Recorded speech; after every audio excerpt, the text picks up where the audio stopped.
کہ تمہارے سے پہلے بڑی قومیں تباہ ہوئیں، جدھر طاقتور کے لیے ایک قانون اور اس کو آپ اگر وہ جرم کرے، اگر چوری کرے تو اس کو سزا نہ دو، اور جو چھوٹا کمزور چور ہو اسی کو جیلوں میں ڈالو۔ یعنی جس ملک میں ایک طبقہ قانون سے اوپر ہو، قانون نچلے غریب کمزوروں کے لیے ہو، لیکن طاقتور کے لیے اگر وہ قانون سے اوپر ہو تو وہ ملک تباہ ہو جاتے ہیں، بنانا ریپبلکس بن جاتے ہیں۔ وہ ملک ان کا کوئی مستقبل نہیں ہوتا۔ اگر آج ایک قوم امیر ہے تو وہ اس لیے نہیں کہ وہاں وسائل زیادہ ہے، اور اگر آپ قوم میں غربت زیادہ ہے تو وہ اس لیے نہیں کہ وسائل کی کمی ہے۔ کمی ایک ہی چیز کی ہے، انصاف کی۔ جس ملک کے اندر انصاف نہیں ہے، یعنی طاقتور قانون کے نیچے نہیں ہے، وہ ملک کبھی بھی ترقی نہیں کر سکتا۔ تو میں یہ جو 26 سال کی میری ساری سٹرگل ہے، وہ میں ایک ہی چیز لے کے پھرا ہوں کہ جب تک پاکستان کے اندر یہ جو بڑے بڑے اس ملک کے مجرم ہیں، جب تک ہم ان کو قانون کے نیچے نہیں لے کے آتے، یہ پاکستان آگے نہیں بڑھ سکتا۔ اللہ نے ہر قسم کی اس ملک کو نعمت بخشی ہے، لیکن ہم وہاں نہیں پہنچے جدھر ہمیں بہت پہلے پہنچانا چاہیے تھا، اور اس کی وجہ یہی ہے۔ اب یہ جو ہوا ہے اسمبلی کے اندر، یہ ایک میں اب اس کو کس طرح آپ کو بتاؤں کہ یہ ایک ملک سے کا مذاق اڑایا گیا ہے، یہ ملک کی توہین ہوئی ہے۔ یہ جن لوگوں نے یہ بے شرمی سے یہ جو پاس کیے ہیں، یہ نیب کی امینڈمنٹس، ان کو بے شرمی کی وجہ سے جیل میں ڈالنا چاہیے کہ اتنے کوئی بے شرم نہیں ہو سکتا کہ اس طرح کی امینڈمنٹس کرے۔ دیکھیں، میں آپ کو سب کا ذرا بتاؤں کہ اس ملک سے کتنا مذاق بنایا گیا، ہماری قوم کی کتنی توہین ہوئی ہے۔ پہلے تو قانون ایک چیز کہتا ہے کہ آپ، اور جو ہم سپریم کورٹ میں گئے ہیں، اور انشاءاللہ ہمیں امید ہے کہ ہماری جو عدالتیں ہیں وہ اس کے اوپر پورا نوٹس لیں گی، کیونکہ اگر یہ چیزیں، اس کی اجازت مل جاتی ہے، اگر سپریم کورٹ، کیونکہ اسمبلی میں تو ہمیں پتہ ہے کہ یہ سارے جو امپورٹڈ حکومت ہے یہ آئے اس مقصد کے لیے تھے۔ اس میں تو اب کوئی شک نہیں ہونا چاہیے کہ جب خرم دستگیر ان کا منسٹر کہتا ہے کہ ہم اس لیے نہیں آئے تھے کہ مہنگائی ہے، ہم اس لیے نہیں آئے تھے کہ یہاں کوئی نااہلی ہے، ہم اس لیے آئے تھے کہ عمران خان کوئی 100 ججز رکھ کے تو اس ملک میں ساروں کو جیل میں ڈالنے آیا تھا۔ مطلب یہ کہ یہاں کی عدالتیں آزاد نہیں ہیں، کیونکہ یہاں کی تو پاکستان کی عدالتیں تو آپ سب جانتے ہیں آزاد ہیں۔ تو عمران خان نے کیسے جیل میں ڈالنا تھا؟ صرف کرپشن کے کیسز ہی تیز پروسیس کرنے تھے۔ تو انہوں نے کہا کہ یہ شہباز شریف جیسے لوگوں نے جیل میں ہونا تھا۔ شہباز شریف نے جیل میں اس لیے نہیں ہونا تھا کہ عمران خان نے اس کو جیل میں ڈالنا تھا، اس نے اس لیے ہونا تھا کہ اس کے اور اس کے بچوں کے 24 ارب روپے کے کیسز ہیں، 8 ارب نیب میں، 16 ارب ایف آئی اے میں، اور اگر وہ بے قصور تھا تو اسے کس چیز کا ڈر ہے؟ پھر سے میں کہتا ہوں، عدالتیں آزاد ہیں۔ تو سب سے پہلے یہ کوئی قانون نہیں بنا سکتا اس ملک میں جو پرسن سپیسیفک ہو، یعنی قانون ہوتا ہے اجتماعی۔ یہ نہیں ہو سکتا کہ عمران خان اپنے لیے کوئی امینڈمنٹ پاس کے اپنے لیے کوئی قانون بنا لے۔ اب ذرا ایک چیز میں بتاتا ہوں کہ ہوا کیا ہے، کیسے آصف زرداری بھی اب بچ جائیں گے، نواز شریف اور ان کی بیٹی مریم شریف وہ بھی بچ جائیں گے اب، کیسے وہ سارے ان کے پولیٹیشین جن کے اوپر کیسز تھے نیب کے اندر وہ کیسے بچیں گے، آصف زرداری فیک اکاؤنٹس میں کیسے بچ جائے گا۔ یہ صاف قانون، میں تو صرف وہ چیزیں آپ کے سامنے لے کے آ رہا ہوں جن سے یہ سب اب بچیں گے۔ تو سب سے پہلے فیک اکاؤنٹس، آپ کو پتہ ہے اومنی گروپ، آصف زرداری جو ریلیٹڈ تھا، ان کے کتنے اربوں روپیہ فیک اکاؤنٹس میں ملا، اور شہباز شریف کا بھی آپ کو پتہ ہے کہ وہ ٹی ٹیز جو اس نے باہر سے کروائیں 8 ارب روپے کی، کوئی پاپڑ والا تھا، کوئی چینی والا تھا جو ملک سے کبھی باہر بھی نہیں گئے، ان کے نام پہ ریمیٹنسز منگوائی تھی، اور وہی تھا آصف زرداری کے کیسز۔ اب یہ سارے کیسے بچیں گے؟ انہوں نے ایک قانون سیکشن 14 میں امینڈمنٹ کی ہے۔ اب انہوں نے یہ کہا ہے کہ فیک اکاؤنٹ کے اندر اگر کوئی پیسہ آ بھی جاتا ہے تو اگر اس میں اربوں روپیہ بھی آ گیا، صرف جو آخری وقت فیک اکاؤنٹ میں پیسہ ہوگا اس کے اوپر بات چیت ہوگی. اگر وہ مثلا 100 روپے ہی بچا ہے، باقی سارے ملک سے باہر بھیج دیے گئے ہیں، تو صرف 100 روپے کے اوپر اب بات ہوگی. پھر انہوں نے یہ کہا کہ آپ کو ثابت کرنا پڑے گا. عام آپ کے ٹیکس لاز میں اگر آپ ٹیکس کے دیتے ہیں تو وہ آپ کو ثابت کرنا پڑتا ہے. اگر میں بتاؤں کہ یہ میری انکم ہے تو مجھے ثابت کرنا پڑتا ہے. وہ ایف بی آر نہیں ثابت کرتی، مجھے بتانا پڑتا ہے کہ میرا سورس آف انکم کیا ہے. اب ادھر فیک اکاؤنٹس میں جو پیسہ آئے گا وہ نیب کو ثابت کرنا پڑے گا کہ یہ پیسہ جائز آیا یا ناجائز آیا ہے. ان کو نہیں اب ثابت کرنا پڑے گا کہ یہ اربوں روپے فیک اکاؤنٹ چینی والے آئے کدھر سے، ان کو نہیں، نیب کو دوسرے ان کو ثابت کرنا پڑے گا. یہ پہلا چینج آیا. دوسرا جس میں ان کے بہت زیادہ ان کے بڑے بڑے نام پھنسے ہوئے ہیں وہ ہے ایسٹس بیونڈ مینز. یہ جب سے پاکستان بنا یہ قانون ہے. وہ قانون کیا ہے کہ میں اگر پبلک آفس ہولڈر ہوں، میں بیوروکریٹ ہوں، میں پولیٹیشین ہوں، میں منسٹر ہوں، میں پرائم منسٹر ہوں، تو اگر میری آمدنی 100 روپے ہے اور میرے پاس 200 روپے کے اثاثے آ جاتے ہیں تو وہ مجھے بتانا پڑتا ہے کہ یہ پیسے کدھر سے آئے، کدھر سے میرے اثاثے آئے. انہوں نے اب الٹا کر دیا. اور یہ زیادہ تر دنیا کے اندر یہ قانون ہے کہ اگر میں پبلک آفس ہولڈر ہوں اور میرا اگر 100 روپے کے اثاثے ہیں تو مجھے بتانا پڑتا ہے کہ میری آمدنی 50 روپے اور اگر 100 روپے اثاثے آ گئے مجھے بتانا پڑتا ہے کہ 50 روپے کدھر سے آئے. انہوں نے اب کیا کر دیا ہے کہ انہوں نے ان کے اوپر اب بوجھ ڈال دیا کہ آپ نے بتانا ہے، نیب نے بتانا ہے کہ کدھر سے اثاثے آئے. یہ یاد رکھیں کہ دنیا میں وائٹ کالر کرائم پکڑنا بڑا مشکل ہے، اور اسی لیے یہ بڑے ملکوں کے اندر یہ قانون ہے کہ برڈن یعنی میرے اوپر ذمہ داری آ جاتی ہے. اگر میں پرائم منسٹر ہوں اور میرے اثاثے بہت بڑھ جاتے ہیں، مجھے بتانا پڑتا ہے کہ ایکسٹرا اثاثے کدھر سے میں لے کے آیا. اب یہ پاکستان میں چینج ہو گیا. اس کا مطلب جتنے ان کے لوگ ہیں جو پھنسے ہوئے ہیں، ان کے ایسٹس بیونڈ مینز ہے یعنی آمدنی سے زیادہ اثاثے ہیں، اب وہ سارے بچ جائیں گے. پھر یہ آ گیا سیکشن 9، یہ ادھر میں وہ سارے بچ جائیں گے. پھر سیکشن 21 ہے. اب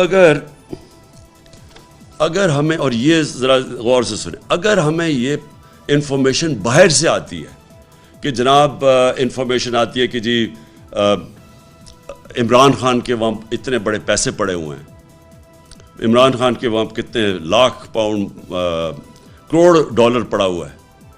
اب وہ کوئی مجھے بتانے کی ضرورت نہیں ہے، کیونکہ وہ جو باہر سے انفارمیشن ہے وہ اب ایڈمٹ ہی نہیں ہوگی. مثلا اگر یہ جو ایونس، یہ کیا تھا پیناما پیپرز میں کیا چیز سامنے آئی؟ پیناما پیپر میں یہ سامنے آئی کہ جو 4 مہنگے ترین لنڈن کی اپارٹمنٹس ہیں مے فیئر میں، ان کی جو 2 کمپنیز کے نام پہ تھیں، ان کے جو اصل مالکہ تھی وہ مریم نواز ہیں. اب یہ جو آئی تھی، یہ برٹش ورجن آئلینڈ سے انہوں نے پاکستان کی جے آئی ٹی کو خط لکھا تھا کہ یہ ہیں اصل مالکہ. اب وہ جو ان کا جو لیٹر ہے وہ ایڈمیسیبل نہیں ہوگا. اس کا مطلب کہ نواز شریف اور ان کی بیٹی وہ اب صاف پاک ہو کے نکل جائیں گی اس نئی امینڈمنٹ میں. ان کو اب کسی چیز کی ضرورت نہیں پڑے گی. پھر سیکشن 21 ہے، یہ سیکشن 21 ہے. پھر ایک اور چیز دیکھ لی ہے، منی لانڈرنگ جو اب ہے. منی لانڈرنگ کا مطلب ہوتا ہے کہ ناجائز یعنی غیر قانونی طور پہ میں پیسہ چوری کر کے پیسہ میں ملک سے باہر بھیج دوں، اس کو منی لانڈرنگ کہتے ہیں.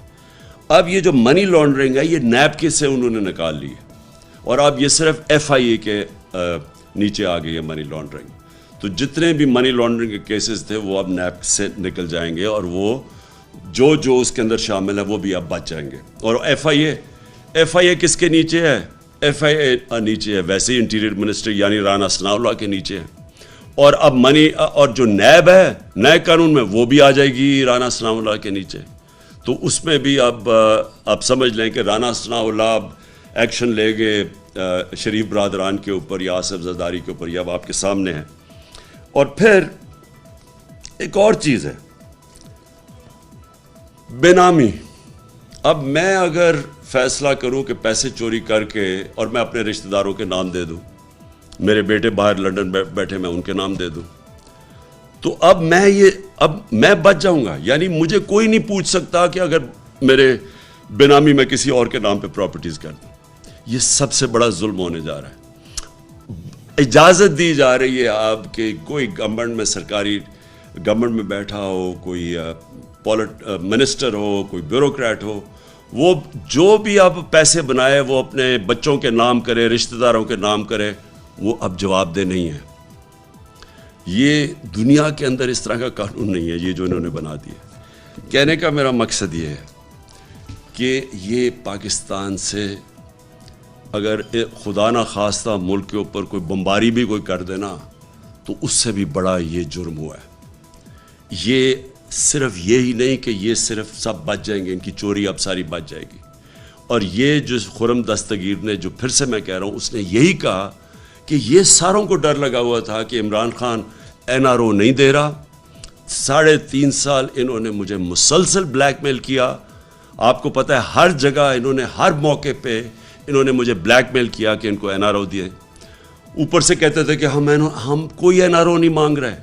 لیکن جب فیٹف کی لیجسلیشن آئی، جو آج یہ سارے بڑے اس کی کہہ رہے ہیں کہ یہ ہم نے بڑا اچھا کوئی کام کر دیا ہے، فیٹف کی لیجسلیشن کے اوپر انہوں نے ہمیں پوری کوشش کی NRO لینے کی.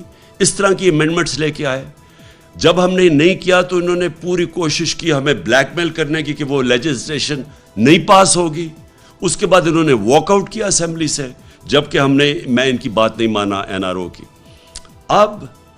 اب جو ان کو یہ ساری جو NRO مل گیا، NRO 2، یہ NRO 2 صرف اب ان کی چوری ختم نہیں ہوگی. یعنی ان کی سارا اب پہلے جنرل مشرف نے NRO 1 دیا تھا، اس میں یاد رکھیں ہدایبہ پیپر مل کا کیس تھا، وہ پیپلز پارٹی کی گورنمنٹ نے بنایا تھا نواز شریف کے اوپر. اس کے اوپر اسحاق ڈار کی کنفیشنل سٹیٹمنٹ تھی. سارے اس کے اوپر پتہ تھا کہ کدھر انہوں نے منی لانڈرنگ کر کے پیسے پہلے تو بھیجے وہاں. وہ قاضی فیملی، اس کے اوپر BBC کی فلم بنی کہ کیسے چوری کا پیسہ پہلے وہاں بھیجا، پھر ادھر سے واپس ریمیٹنسز دکھائیں، اور پھر ان کی شریف فیملی کے خاندان میں وہ پیسہ گیا. وہ اوپن اینڈ شٹ کیس تھا. جنرل مشرف نے اس کا NRO دیا پہلے اور نواز شریف کو باہر جانے دیا. اس کے بعد دوسرا NRO ملا آصف زرداری کو. اور یہ یاد کرا دوں کہ تب بھی امریکہ کا ہاتھ تھا. کونڈالیزا رائس جو سیکرٹری آف اسٹیٹ تھی، انہوں نے اپنی کتاب میں لکھا ہوا ہے کہ کیسے انہوں نے جنرل مشرف اور بے نظیر کو اکٹھا کیا اور کیسے پھر یہ نیگوسیشن میں NRO ملا. ان کے کرپشن کیسز ختم ہوئے. ان کرپشن کیسز کے اندر $60 ملین پڑا تھا سوئٹزرلینڈ میں. وہ پاکستان کیس جیت چکا تھا. وہ پھر پاکستان پیچھے ہٹا. وہ $60 ملین ہضم کیے گئے آصف زرداری نے. اور پھر پاکستان کا جو تب ایمبیسڈر تھا وہ سوئٹزرلینڈ گیا اور اس نے سارے وہ جو ثبوت تھے وہ سارے اپنی گاڑی میں ڈال کے لے کے جا رہا. وہ سب نے دیکھا. وہ NRO میں ان کے پیسے بچے. سر محل جو انہوں نے اسمبلی کے فلور میں زرداری نے کہا تھا کہ ہمارا سر محل نہیں ہے، وہ سر محل کے اوپر جب پاکستانی گورنمنٹ نے کیس کیا، وہ پاکستانی گورنمنٹ کیس جیتی. یہ بلکہ لڑے ہی نہیں کیس، کیونکہ انہوں نے تو کہا ہوا تھا ہمارا ہے نہیں، چوری کا پیسہ تھا. وہ بکا. وہ پاکستان کو پیسہ آنا تھا، پاکستان کی عوام کو. وہ NRO کے اندر وہ بھی پیسہ انہوں نے رکھ لیا اور وہ ہضم ہو گیا. یہ تو صرف وہ تھے جو پکڑے گئے ہیں. جو باقی ان کی دولت جو ان کے باہر ملکوں میں پڑی ہوئی ہے اس کا تو کوئی حساب نہیں ہے. کیونکہ وائٹ کالر کرائم پکڑنا آسان کام نہیں ہے، خاص طور پہ ہمارے جیسے ملکوں میں. یہ ساری ڈیولپنگ ورلڈ کا پرابلم ہے. جو اس وقت ملک غریب ہیں ان کا سب سے بڑا مسئلہ یہ ہے کہ ان کا جو انصاف کا نظام ہے وہ پکڑ ہی نہیں سکتا. یہ جو بڑے بڑے چور، جو وائٹ کالر اچھے وکیل جن کے پاس ہیں، جن کے پاس طریقے ہیں باہر بھجوانے کے، آف شور اکاؤنٹس میں جو پیسے بھیج دیتے ہیں، جو ایونس فیلڈ، یہ جو میئر فیئر میں ان کے فلیٹس ہیں، یہ آف شور کمپنی سے خریدے ہوئے ہیں، جو 2 کمپنیز ہیں. تو ان کے اوپر مریم نواز کا نام آیا تھا. یہ اس کے لیے ہمارے جیسے ملکوں کے پاس وہ انفراسٹرکچر ہی نہیں ہے کہ ہم اس کو واپس لے سکیں. اور جو امیر ملک ہیں وہ بھی پوری کوشش کرتے ہیں کہ یہ پیسے واپس نہ آئیں ہمارے جیسے ملکوں میں، کیونکہ ان کو فائدہ ہو رہا ہے. یہاں سے جب پیسہ ان کے ملک میں جاتا ہے تو ان کو تو فائدہ ہو رہا ہے, ان کے ملک میں پیسہ آ رہا ہے. لیکن جو ڈیولپنگ ورلڈ میں ملک ہیں وہ سارے آج وہ نقصان ان کو ہوتا ہے کہ جب یہ طاقتور چوری کرتا ہے. میں پھر سے یہ کہتا ہوں, ہمارے نبی صلی اللہ علیہ وسلم نے 1500 سال پہلے یہ بات کر دی تھی کہ جب آپ طاقتور ڈاکوؤں کو نہیں پکڑ سکتے اور صرف کمزوروں کو پکڑتے ہیں, تو کمزور کتنی چوری کرتا ہے. وہ بھینس چوری جس نے کرنی ہے, موٹر سائیکل چوری کرنی ہے, کوئی گاڑی چلے چوری کر لی, وہ کتنا پیسہ چوری کر لے گا؟ تو وہ تو پیسہ یہی رکھے گا. لیکن اربوں روپیہ جب آپ چوری کرتے ہیں, یہ جو 16 ارب روپیہ صرف یہ تو پکڑا گیا FIA کا, صرف شہباز شریف کا, اور یہ جو ان کا ٹوٹل آپ کو پتہ ہے کہ اس سے 1100 ارب روپیہ اب یہ ہضم ہو جائے گا ان سب کے. یہ جو امینڈمنٹس پاس کیے ہیں, اس ملک کا 1100 ارب روپیہ چوری کا جو آنا تھا واپس, وہ اب یہ ساروں کے یہ پھر کھا جائیں گے جس طرح NR01 میں کھایا تھا. تو یہ آپ یہ یاد رکھیں کہ یہ جو پیسہ جب یہ چوری کرتے ہیں 16 ارب یا 24, شریف خاندان کا 45 ارب روپیہ ٹوٹل, یہ جو پیسہ ہے یہ ان کو باہر بھیجنا پڑتا ہے کیونکہ پاکستان میں رکھیں گے تو یہ نظر آ جائے گا. لہٰذا چوری کرنا پہلا نقصان, چوری کر کے ڈالر حوالہ ہنڈی سے ڈالر لے کے پیسہ باہر بھیجنا یہ دوسرا نقصان. اس کا ایفیکٹ پڑتا ہے ہماری کرنسی کے اوپر, ہمارے ڈالر ریزروز پہ. پھر جیسے جیسے اگر آپ زیادہ پیسہ باہر بھیجتے ہیں, جو کہ غریب ملک یا جو ڈیولپنگ ورلڈ ہے یہ باہر جب بھیجتے ہیں, ان کے جو بڑے بڑے ڈاکو ہیں وہ جب باہر بھیجتے ہیں پیسہ, تو وہ ان کی کرنسی پہ فرق پڑتا ہے. تو جب روپیہ آپ کا گرتا ہے ہر چیز مہنگی ہو جاتی ہے, تو اس چوری سے غربت پھیلتی ہے. اس لیے جب تک ہم بڑے بڑے چوروں کو نہیں پکڑیں گے, ان لوگوں کو احتساب نہیں کریں گے, یہاں چوری تو رک نہیں لگی. اب جو انہوں نے امینڈمنٹ پاس کیے, یہ نہیں کہ صرف یہ بچ جائیں گے, اب جو بھی طاقتور لوگ پاکستان میں منی لانڈرنگ کریں گے, جو پیسے چوری کریں گے, یہ سب اب بچ جائیں گے اس سے. تو یہ جو نقصان پہنچانے لگا پاکستان کو, میں حدیث اس لیے بار بار بتاتا ہوں کہ انہوں نے 1500 سال پہلے کہہ دیا تھا کہ وہ قومیں تباہ ہو جاتی ہیں, وہ قوم کبھی بھی اوپر نہیں آ سکتی جدھر بڑے ڈاکوں کو آپ نے اس طرح کی امیونٹی دے دی اور اس طرح کا NRO دے دیا. تو میں آخر میں اپنی ساری قوم کو کہنا چاہتا ہوں کہ دیکھیں, یہ ہے جہاد. ہم تو لڑیں گے پوری طرح. میں تو 26 سال ان کے خلاف کھڑا رہا ہوں. میں نے 3.5 سال ہر قسم کا میرے پہ پریشر ڈالا گیا کہ ان کو NRO دے دو. ہر قسم کا مجھے برداشت کرنا پڑا, بلیک میل ہوا میں, لیکن میں نے تو نہیں دیا.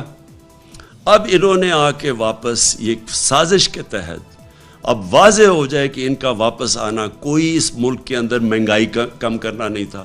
مہنگائی مارچ جو ہو رہے تھے, 3 دھرنے دیے انہوں نے کہ جی بڑی مہنگائی ہو گئی, بڑی فکر تھی ان کو. تو مہنگائی کا ان کا اگر تھوڑا سا بھی ان کو تکلیف ہوتی لوگوں کی مہنگائی کی, تو یہ آ کے سارے مہنگائی کے ریکارڈ, پاکستان کی تاریخ میں کبھی ایسی مہنگائی نہیں ہوئی جو انہوں نے آ کے کی ہے. کبھی اتنی بے دردی سے ملک کی چیزیں مہنگی نہیں کی گئی جو انہوں نے آ کے کی ہیں. تو ان کو مہنگائی کا تو ایشو ہی نہیں تھا, نہ ان کو کوئی ایشو تھا اہلیت کا, کیونکہ اگر اہلیت کا ایشو ہوتا تو آج انہوں نے ہماری جو ساری معیشت ہے وہ تو ایسا تباہی کی طرف جا رہی ہے, جو روپیہ گرتا جا رہا ہے دن, جو ریزروز کم ہوتے جا رہے ہیں, جو سارا اس وقت اب نظر آ رہا ہے کہ پاکستان کو یہ اگر یہ زیادہ دے رہے تو سری لنکا کی طرف پاکستان جا رہا ہے. سری لنکا کے اندر آج تیل ہی نہیں ہے, ان کی گاڑیاں کھڑی ہوئی ہیں, ان کے ملک کے پاس فورن ایکسچینج ختم ہو گیا ہے. آج ہمارے بھی ڈالرز جس طرح روپیہ گر رہا ہے, آج مارکیٹ میں ڈالر نہیں مل رہا ہے. تو یہ تو اگر زیادہ دے رہے, ان کی اہلیت ایسی ہے کہ یہ تو ہم تباہی کی طرف جا رہے ہیں. تو نہ ان کی کوئی مسئلہ تھا اہلیت کا, نہ ان کا مسئلہ تھا مہنگائی کا, ان کا صرف ایک مسئلہ تھا, اور وہ کس طرح پہلے چوری کر کے ملک کو نقصان پہنچاؤ, اور دوسرا چوری کو بچاؤ کیسے. اور اپنی چوری بچانے کے لیے انہوں نے یہ جو آج کیا ہے, یہ اگر یہی رہا, اس کا مطلب یہ لائسنس ہے چوری کو. انہوں نے اپنے آپ کو لائسنس دے دیا کہ پہلے 2 دفعہ پیسہ کھا کے اب تیسری دفعہ اب اور پھر سے پیسہ بنانا شروع کرو. ہم پھر سے میں آپ کو کہوں, سپریم کورٹ میں ہم جا رہے ہیں, میں ان کے خلاف پوری جدوجہد کروں گا. جتنا بھی میں اپنی عوام کو تکڑا کروں, میں انشاءاللہ آپ کو ایک اور بھی کال دینے لگا ہوں, اور ہم دکھائیں گے کہ پبلک آج کدھر کھڑی ہے. پچھلے اتوار کو آپ ساری قوم نے دیکھ لیا کہ کبھی پاکستان میں اس طرح شہروں میں عوام نہیں نکلی, اور جو عوام نکلی ہے وہ صرف مہنگائی کے لیے نہیں نکلی، وہ یہ جو امپورٹڈ حکومت آئی ہے، جو ایک فورن ایجنڈا لے کے آئی ہے اور جو اپنی چوری بچانے کے لیے آئی ہے، اس لیے بھی نکلی ہے۔ تو میں ان کے خلاف جدوجہد بھی کروں گا۔ میں ابھی ایک اور کال دینے لگا ہوں، اور آخر میں صرف ایک پیغام دینا چاہتا ہوں کہ دیکھیں، تاریخ جو ہے نا وہ کبھی معاف کسی کو نہیں کرتی۔ جو بھی تاریخ میں جن لوگوں نے ان لوگوں کو ہمارے اوپر مسلط کیا ہے، تاریخ ان کو معاف نہیں کرے گی۔ جن لوگوں نے اندرونی یا بیرونی سازش کا حصہ بنے، بیرونی تو پتہ ہے ان کو، تو پاکستان کا صرف ٹیشو پیپر کی طرح وہ استعمال کیا پاکستان کو، کہ جی ان کی جنگ میں لڑ لو تو 80,000 پاکستانی ان کے لیے قربان کر دو، ملک کو نقصان کر دو۔ انہوں نے تو شکریہ تک نہیں کرنا، کیونکہ پاکستان جب ضرورت پڑی تو افغان جہاد تھی تو انہوں نے سوویت یونین کو کمزور کرنا تھا، وہ پھر انہوں نے ہمیں آگے کر دیا۔ تو ان کا تو اپنے مقاصد ہیں، ان کو ہم کیوں برا بھلا کہیں کہ اگر آپ استعمال ہونا چاہتے ہیں، آپ اگر ٹیشو پیپر بننا چاہتے ہیں تو اگلے استعمال کریں گے۔ اصل یہاں لوگ